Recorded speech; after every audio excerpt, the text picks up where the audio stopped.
Ya,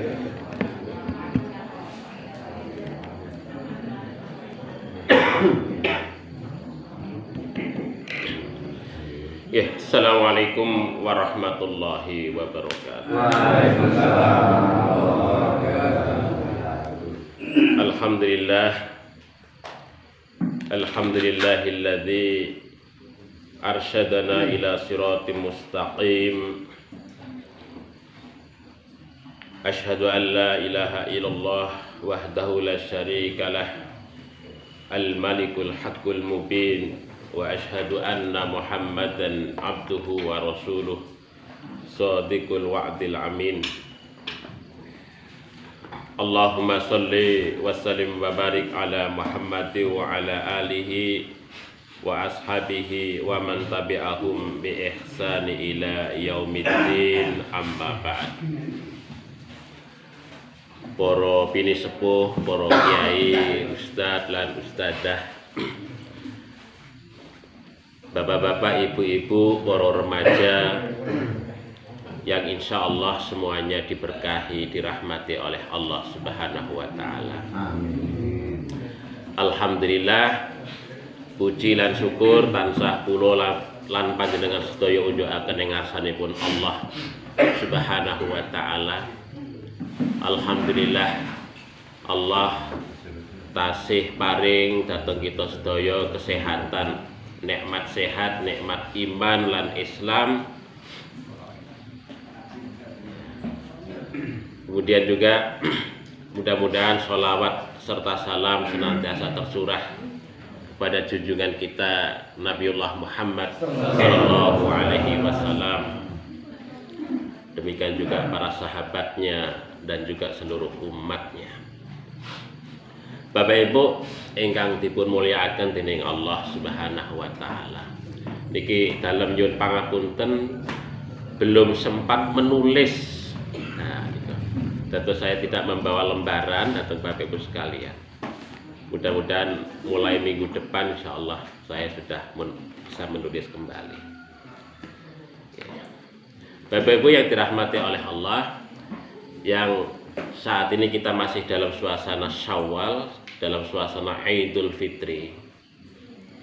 Saya yang sering atau banyak berbicara dengan Bapak Ibu sekalian,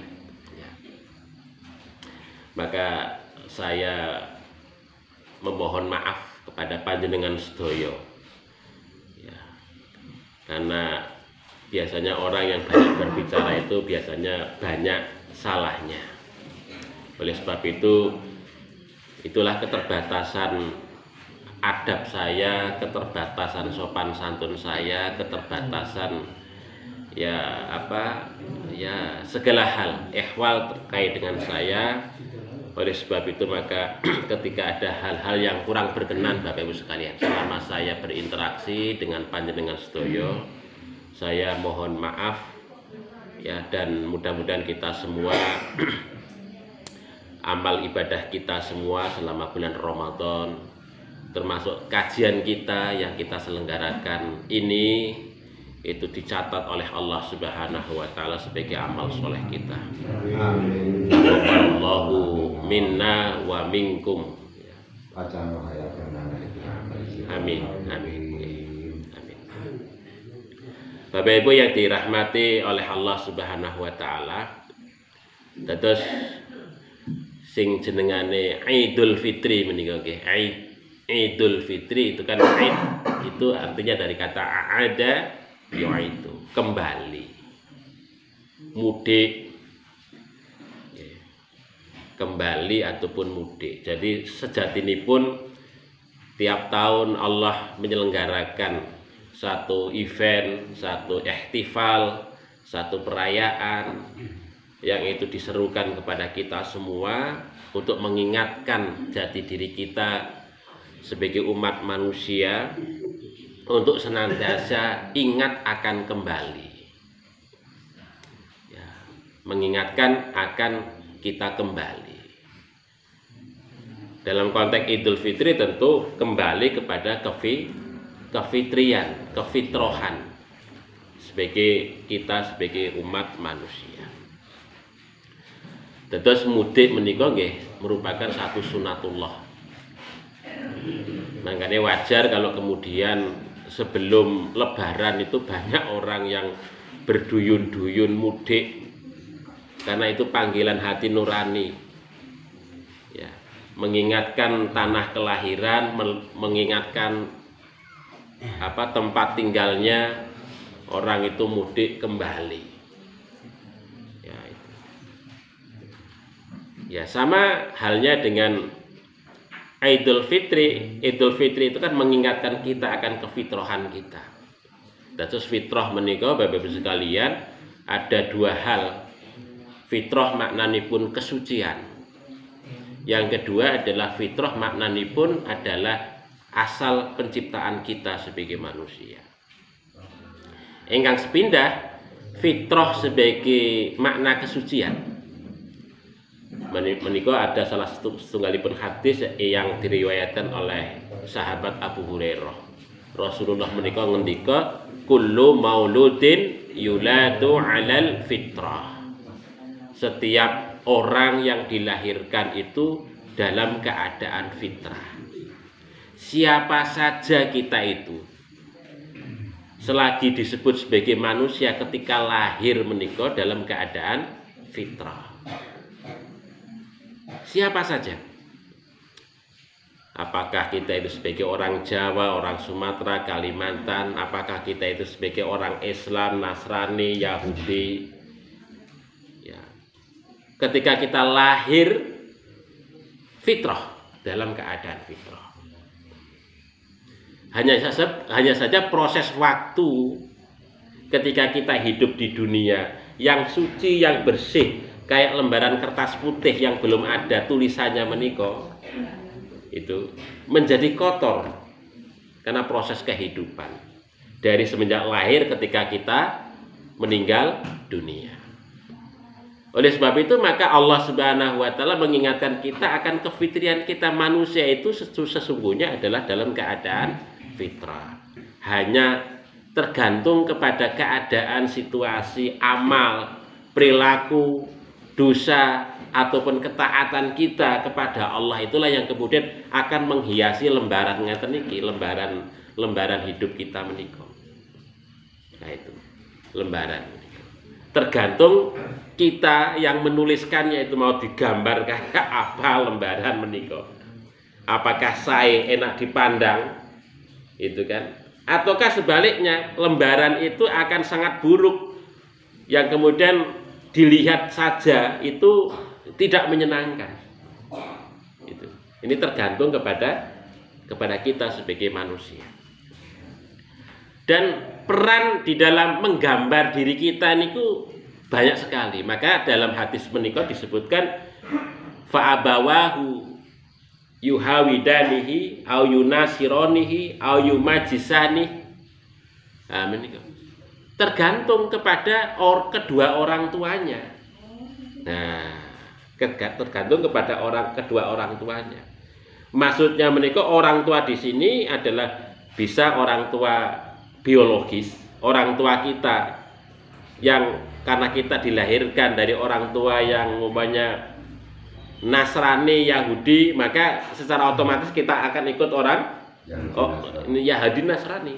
Ya alhamdulillahnya kita, orang tua kita dulu sebagai orang Islam, maka secara otomatis kemudian yang menulis pertama kali menika keislaman, ya syahadat kita kepada Allah Subhanahu wa taala. Nah, ini kan satu nikmat di mana kita dilahirkan di tengah-tengah keluarga muslim. Nah, orang tua kita menika, maka kita bersyukur Bapak Ibu sekalian. Ketika orang tua kita dulu Islam, ngerti agama, ngajarke tentang keislaman. Kalaupun tidak ngerti, orang tua kita memiliki kesadaran untuk menyekolahkan, mengajikan kita sehingga kita faham akan agama. Sehingga kemudian keislaman yang dalam bentuk fitrah menika dapat bertahan di dalam diri kita menika. Bahkan kemudian menjadi lukisan yang indah di dalam rohani kita. Makanya wajar kemudian kalau kemudian Rasulullah Shallallahu Alaihi Wasallam menyatakan bahwa anak yang soleh itu adalah anak yang senantiasa mendoakan kepada orang tuanya. Karena peran penting orang tua menikah dalam rangka untuk menjadikan kita sebagai soleh menjadi pokok. Menjadi pokok. Wajar kalau kemudian kita itu senantiasa ndonga datang orang tua kita. Sekalipun dulu orang tua kita itu ya orang ngerti agama, orang ngerti ngaji, tapi sadar. Kemudian menyekolahkan, mengajikan. Kita mengirim ke musola, ke langgar, ke masjid. Ya. Bahkan sampai kemudian mengirim ke lembaga pendidikan Islam, tidak ke lembaga yang lain. Bahkan memondokkan dan lain sebagainya. Itu adalah peran daripada orang tua kita. Nah, Bapak Ibu sekalian. Yang kemudian orang tua yang kedua adalah orang tua dalam pengertian ideologis. Orang tua ideologis menika nggih guru-guru kita yang mempengaruhi yang mempengaruhi perilaku kita, yang mendidik kita. Itu namanya orang tua ideologis. Guru-guru kita, guru-guru ngaji kita, guru-guru di sekolahan kita, itu kan memberikan pemahaman, pengertian. Itu orang tua kita. Kalau guru kita kok keliru, jelas kita akan salah dan keliru. Begitu. Ya untung saja guru-guru kita dalam kaitannya dengan ilmu nggadahi ilmu, nggadahi pangerten, nggadahi pakrifah, sehingga kita paham akan hakikat yang benar ini. Nah ini Bapak sekali. Dan yang lainnya adalah ya lingkungan. Dalam pengertian lingkungan menika bisa teman, bisa sistem, ya yang lain-lain yang kemudian menjadikan kita menika sebagai sosok yang ada pada saat ini menika. Karena yang namanya teman, yang namanya pergaulan menika kan itu juga sangat berpengaruh besar terhadap penciptaan kepribadian kita. Makanya ada salah satu pepatah yang menyatakan kalau ingin tahu tentang watak seseorang itu, maka lihatlah temannya. Lihatlah temannya. Kalau temannya kok ape-ape, insya Allah dia itu sebagai orang yang bagus, orang yang baik. Tapi kok kemudian kalau temennya saja sudah nggak karuan, nah begitu, nggak karuan. Nah itu berarti ada hal-hal yang mungkin akan berpengaruh pada dirinya. Ya pada awal pergaulannya mungkin nggak orang ketok asalnya itu, tapi ketika pergaulan itu senantiasa terus tercipta begitu setahun 2 tahun, maka dia akan melihat kebiasaan buruk dari pergaulan itu, maka itu akan menjadi bekas di dalam rohaninya, sehingga kemudian biasanya akan mudah untuk memaafkan kepada hal-hal yang maksiat. Ngono ku yo wis biasa wae. Ngoten niku. Jadi ada orang yang berbuat maksiat dia enggak risih. Karena apa? Karena faktor pergaulan yang sudah membiasa di dalam dirinya. Berbeda dengan orang yang bergaul dengan orang-orang yang baik. Ketika melihat perbuatan maksiat itu dia akan risih, merasa takut. Begitu. Sehingga kemudian akan terus menghindar dari perbuatan-perbuatan yang semacam itu. Nah ini Bapak Ibu sekalian. Oleh sebab itulah maka proses pertaubatan yang Allah berikan kepada kita selama tahunan menika yang disebut dengan Idul Fitri itu adalah dalam rangka untuk mengingatkan kita sebagai manusia bahwa aslinya kita itu sebagai orang yang bersih, orang yang suci. Jangan sampai kemudian kebersihan itu kita kotori dengan berbagai macam perbuatan-perbuatan yang kotor, perbuatan-perbuatan yang maksiat kepada Allah Subhanahu wa Ta'ala. Maka kembalilah kepada kesucian. Jauhilah dari perbuatan-perbuatan maksiat kita kepada Allah Subhanahu wa taala. Nah, menika Bapak Ibu sekalian. Sehingga kemudian dulu pernah saya sampaikan yang namanya dosa menikah itu kan bisa dari berbagai arah nih.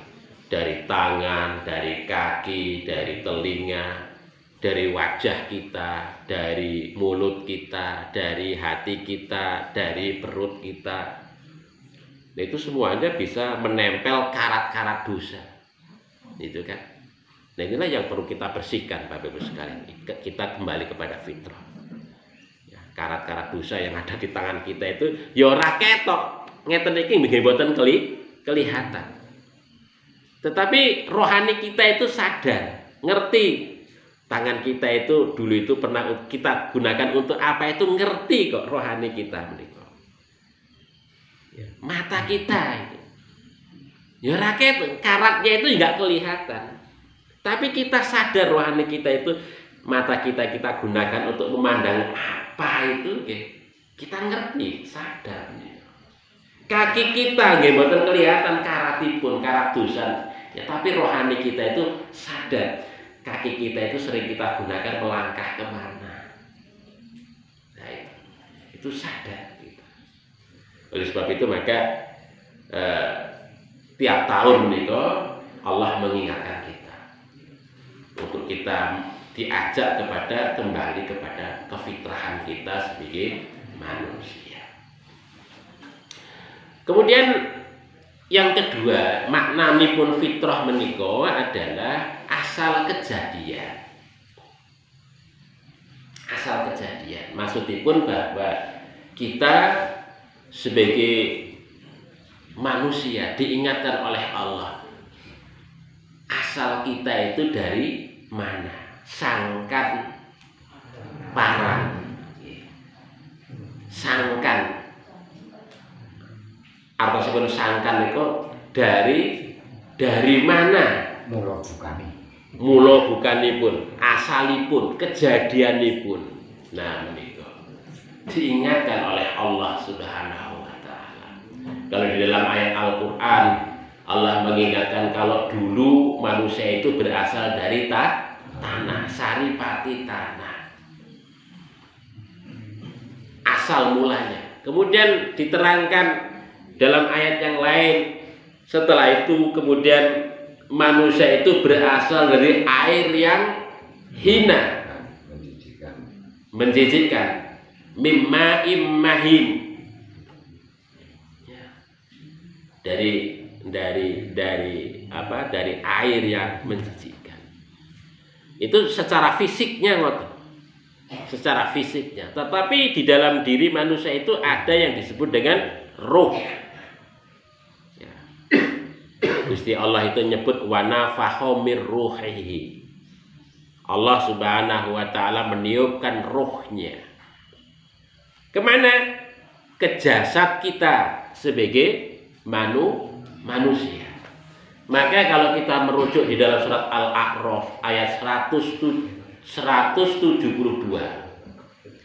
itu kan Allah Subhanahu wa taala menyebut bahwa manusia itu diciptakan yang berasal dari air yang hina, itu air yang dari sulbi, tulang punggung ya. Dari sulbi yang kemudian menjadi air begitu, yang kemudian setelah itu Allah Subhanahu wa taala meniupkan ruhnya. Dan roh itu kemudian dipersaksikan oleh Allah, gitu kan? Roh itu dipersaksikan oleh Allah Subhanahu wa taala dengan menyatakan alastu birabbikum. Apakah aku ini Tuhanmu? Apakah aku ini Gustimu? Apakah aku ini sesembahan? Apakah aku ini penciptamu? Maka roh kita ya itu menjawab, bersaksi, bala syahid. Nah, tentu saja wahai Allah, Engkau adalah Rob kami, Engkau adalah Robku, Engkau adalah sesembahan. Kami bersaksi, ya, kami bersaksi, kami menyaksikan itu. Nah begitu. Ini mengingatkan kepada kita bahwa kita sebagai manusia dari semenjak awal itu adalah kita itu ingat. Nah ini yang paling utama. Ya. Ingat kita kepada Tuhan kita. Ya. Jadi awal penciptaan kita sebelum Allah Subhanahu wa taala menciptakan kita, bahwa kita sudah diingatkan, ditegaskan oleh Allah, apakah aku ini Tuhanmu?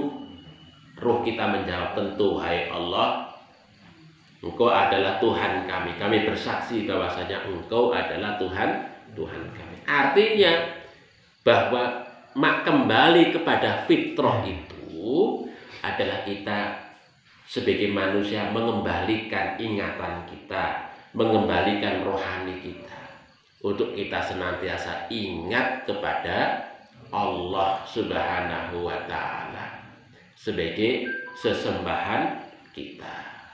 Ngoten Bapak Ibu sekalian. Terus itu inti Idul Fitri itu ngoten niku. Terus kalau yang pertama itu mengingatkan kita akan kesucian diri kita. Kemudian yang kedua adalah mengingatkan akan jati diri kita yang paham tentang sangkan kita, asal mula kita sebagai manusia, yang mana kita senantiasa ingat kepada Allah Subhanahu wa taala. Makanya selama proses kehidupan, kalau orang itu kok sampai nggak ingat kepada Allah, berarti dia itu memang tersesat. Tersesat. Karena apa? Karena inti pokok manusia itu adalah ketika kita itu ingat kepada Allah. Ketika dia itu sudah tidak ingat kepada Allah, berarti dia sudah tersesat hidupnya, tersesat jalannya. Ya. Oleh sebab itu maka Bapak Ibu yang dirahmati oleh Allah Subhanahu wa taala, maka syariat yang diturunkan oleh Allah kepada para nabinya, kepada junjungan kita Kanjeng Nabi Muhammad sallallahu alaihi wasallam, yang kemudian itu diajarkan oleh Kanjeng Nabi kepada para sahabat. Para sahabat diajarkan kepada para tabi'in, melahirkan para alim, para ulama, alamah yang menulis banyak lembaran tentang syariat menika, disampaikan kepada kita, dididikkan oleh guru-guru kita, baik itu di masjid, baik itu di madrasah, di pesantren dan lain sebagainya. Itu adalah salah satu cara untuk mengingatkan kita akan kita sebagai manusia untuk senantiasa ingat kepada Allah Subhanahu wa taala. Maka itu Bapak Ibu sekalian, dalam rangka untuk mempertahankan kefitrahan menika, monggo kita jaga bersama menika untuk senantiasa ingat kepada Allah. Caranipun nggih, kita sering membaca Al-Qur'an. Selama bulan Ramadan kita rajin membaca Al-Qur'an. Maka monggo selama bulan Syawal, bulan Dzulqa'dah, Dzulhijjah, Muharram, Syawal dan seterusnya, kita senantiasa terus untuk mempelajari Al-Qur'an. Makanya ini salah satu cara untuk mengembalikan kita, Bapak Ibu sekalian. Kalau di masjid-masjid kita selama ini kok sepi, ya monggo kita semarakkan. Kita isi antara maghrib dan isya. Itu kegiatan apa? Ngaji. Nah ini salah satu cara yang bisa kita lakukan warga Muhammadiyah. Karena nggak ada cara yang lain yang bisa mengumpulkan kita selain daripada ngaji. Nek teman-teman kita dari Nahdlatul Ulama mereka ada yasinan, ada tahlilan, ada zibaan, ada berjanji. Mereka gampang ngumpul ke wong iki gampang. Nah kalau kita carane pun ngopo? Carane pun ngaji antara maghrib dan isya. Selama ini kita sok bingung. Ngaji ini ngaji apa ya? Nggih ngaji Al-Qur'an bisa tahsin, memperbaiki bacaan. Bisa tafsir, ya kan? Bisa fikih Al-Qur'annya. Macam-macam. Jadi banyak yang bisa kita kaji di dalam Al-Qur'an. Bisa kajian pesolatan antara maghrib dan isya. Bisa ngaji sirah. Sirah niku cerita sejarah kehidupan Kanjeng Nabi, para sahabat, para tabi'in. Itu bisa diceritakan. Gitu. Makanya Bapak Ibu sekalian, kalau panjenengan pengurus masjid, ampun bingung. Kok masjid kita itu kok sepi ya? Ada kegiatan. Kira-kira apa? Gini tuh selenggarakan ngaji. Nah itu. Ngaji banyak.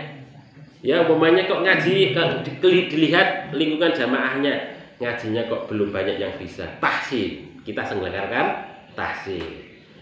Antara maghrib dan isya sambil menunggu sholat maghrib sampai isya.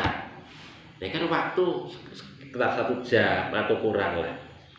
Kita tahsin bersama, memperbaiki bacaan. Oh kalau jamaah kita itu kok kurang dalam pengertian sholatnya, pesolatan. Ngaji tentang pesolatan. Nah, itu. Kalau sudah meningkat jamaah kita, oh sholatannya sudah bagus, kemudian tahsinnya, ngajinya sudah sahih, oh meningkat. Ngaji ya bersama, kemudian nanti diambil 1 ayat 2 ayat, kemudian kita membuka tafsirnya sambil belajar bahasa Arab. Ditingkatkan terus menerus, sehingga kemudian kegiatan masjid kita regeng, Bapak Ibu sekalian. Regeng. Jadi ada kegiatan. Tidak kemudian Masjid Muhammadiyah sepi. Enak kegiatan. Jamaah saja kadang-kadang sak lari ora jangkep. Ngoten. Nah, ngoten itu bisa monggo niki mumpung Syawal kita tingkatkan giroh yang demikian itu. Itu salah satu cara. Karena nggak ada cara lain untuk mengumpulkan jamaah selain ngajinya niki Bapak Ibu sekalian. Ya kan? Kita nggak yasinan. Kita nggak tahlilan, kita nggak dibaan, ya. Makanya caranya ngajinya nggih ngeten niki.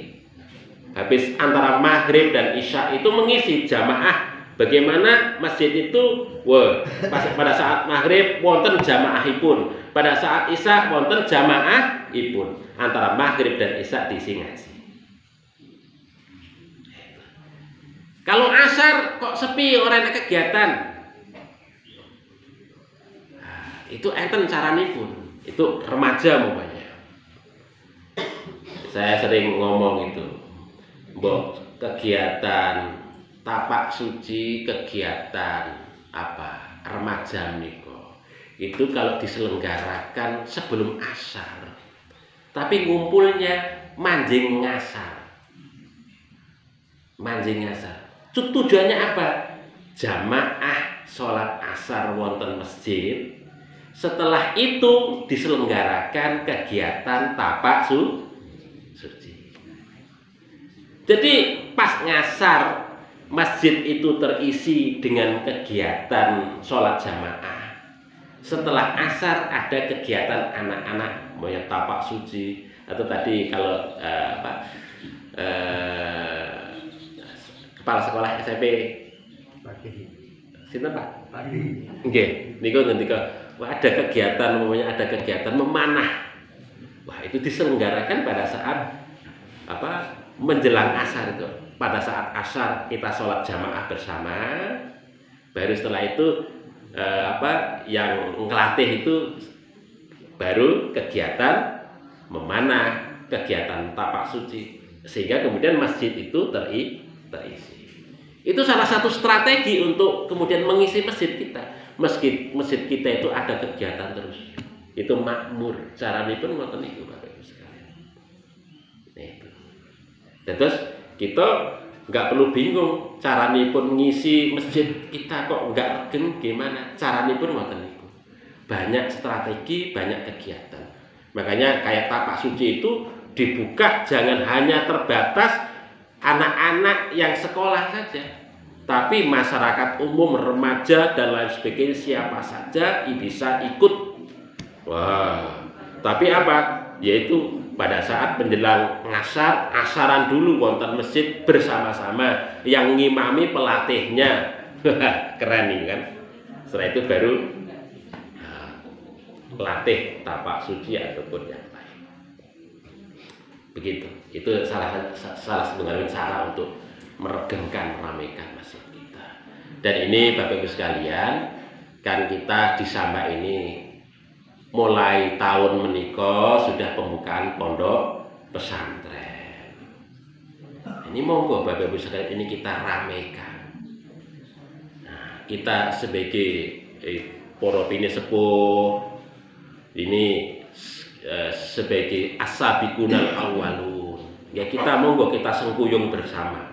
Orang-orang yang pertama menapaki itu orang-orang yang terbaik loh Bapak Ibu sekalian.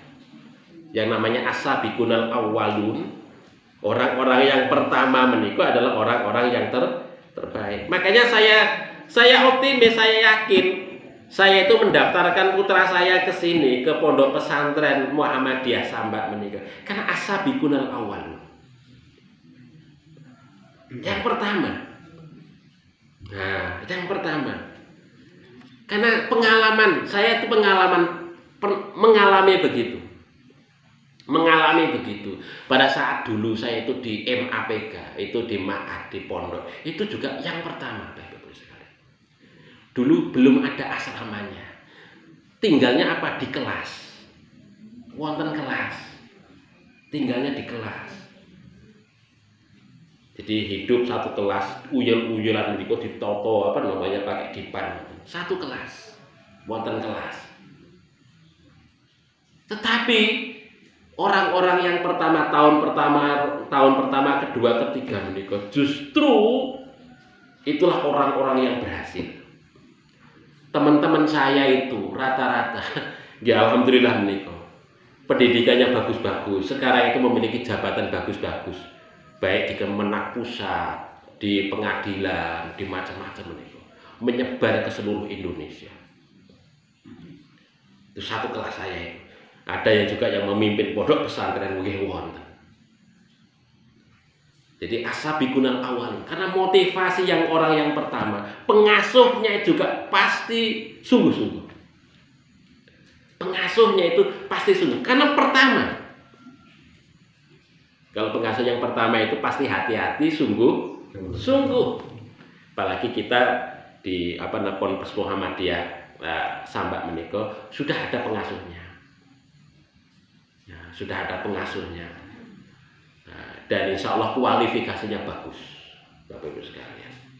Maka monggo niki kita kita ramaikan, kita sokong betul. Ini asabiqunal awwalun. Nggih, mudah-mudahan ini nanti menjadi ini merembuk. Dan saya yakin insya Allah bisa. Samba insya Allah bisa. Karena yang namanya pesantren itu saat ini menjadi tren Bapak Ibu sekalian. Menjadi tren. Apa? Karena orang itu sudah pada sibuk. Orang tua menikah sudah pada sibuk. Jenengan ampun membayangkan wonten Samba. Orang yang ada di Jakarta, orang yang di luar Jawa, itu orang-orang yang pegawai menikah sudah pada sibuk dengan urusannya masing-masing. Kalau punya anak 2, 3, 4. Apalagi kalau pekerjaan mereka itu sudah dimutasi kemana-kemana menikah. Wah muter, wah ngurus anak ini apa?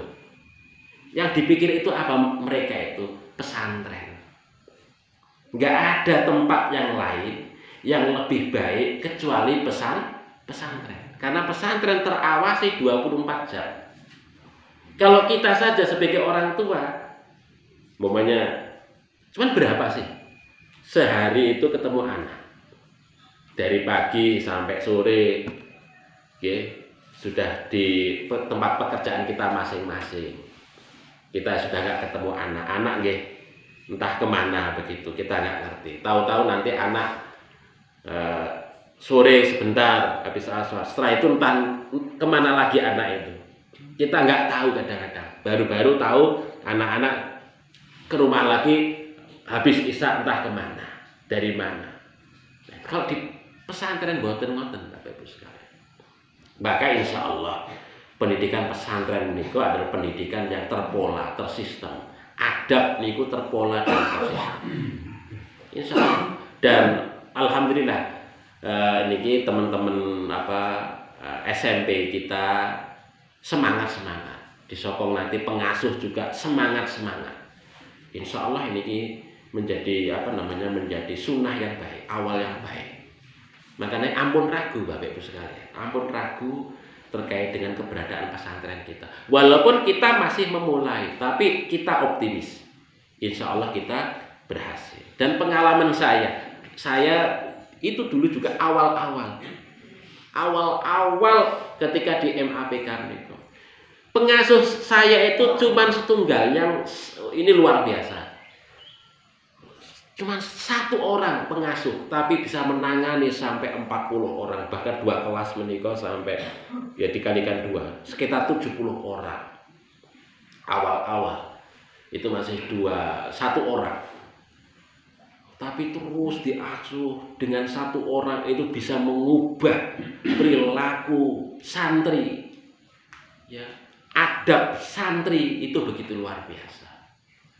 Makanya kalau jenengan kok pesantren tapi kok asramane urung jelas, mboten masalah nih kok. Saya dulu dititipkan wonten ruang kelas, belum ada asrama. Niki alhamdulillah dalemipun Mas Dr. Dina niku alhamdulillah niki bisa dimanfaatkan untuk sementara dalam rangka untuk pondok. Ini tempatnya saya Bapak Ibu sekalian awal mulas yang bagus menikah. Sudah bagus. Tempatnya saya, kamar mandinya bagus, ada dipanya susun. Ini saya. Oleh sebab itu monggo yang belum daftar dipun daftaraken. Insya Allah itu lebih baik dari sekolah negeri. Insya Allah lebih baik dari sekolah negeri.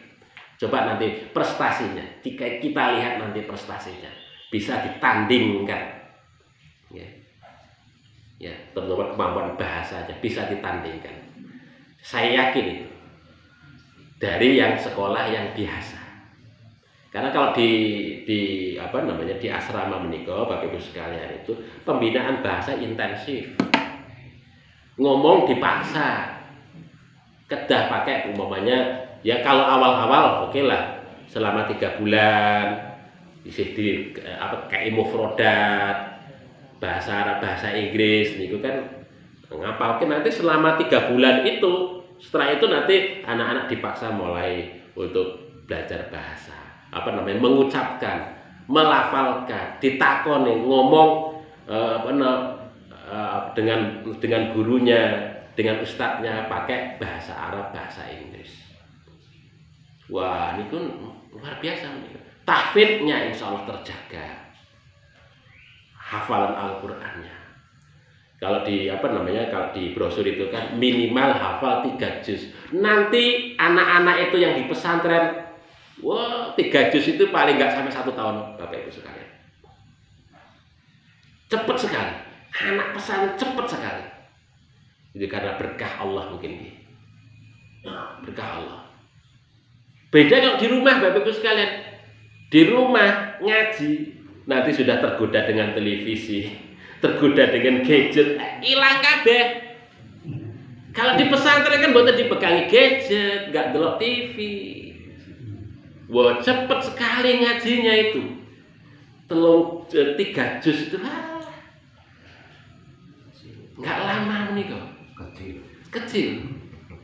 Nah itu dari pengalaman dulu saya itu, teman-teman saya itu ya selama 3 tahun di pesantren itu rata-rata 8, 9, 12, bahkan 15 ya, sampai 15, tapi rata-rata 8.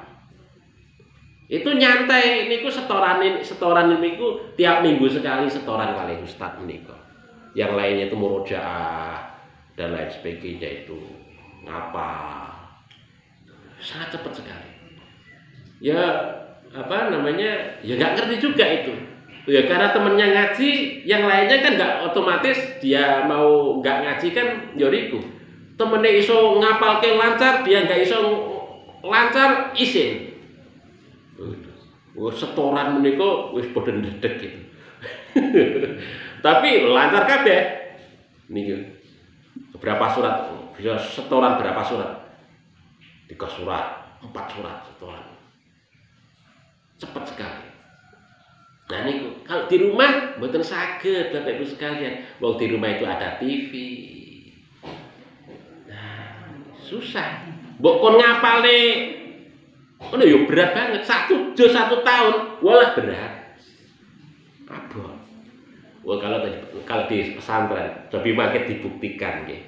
Omongan saya niku kepada anak-anak kita itu luar biasa makin. Kecepatan di dalam mereka menghafal, dalam berbahasa, percakapan niku dan lain sebagainya. Niku kelebihan itu. Makanya monggo Bapak Ibu sekalian yang punya putra, kita manfaatkan kesempatan ini. Kita dan ini Bapak Ibu sekalian. Awal pembukaan ini murah banget Bapak Ibu sekalian. Sak murah-murahe pesantren. Sak murah-murahe pesantren. Wah, pinten Mas Dokter Dina? Bulanannya pinten? 400. Nah, antara 400 sampai 500. Wah, ini sak murah-murahe pesantren. Sak murah-murahe pesantren gontor menika 1.200.000 kalau nggak salah per bulannya. Di MBS Jogja sekitar 1.500.000. Di Mu'alimin Jogja sekitar 2.500.000. Ya, kita menika sak murah-murahe pesantren. Nah, menika wis kurang apa to? Wis murah. Jaminan insyaallah tempatnya sangat layak dan sangat memadai. Nah, menika. Dan nanti insyaallah ini para pengurus tahun depan itu sudah kita memikirkan tentang asrama.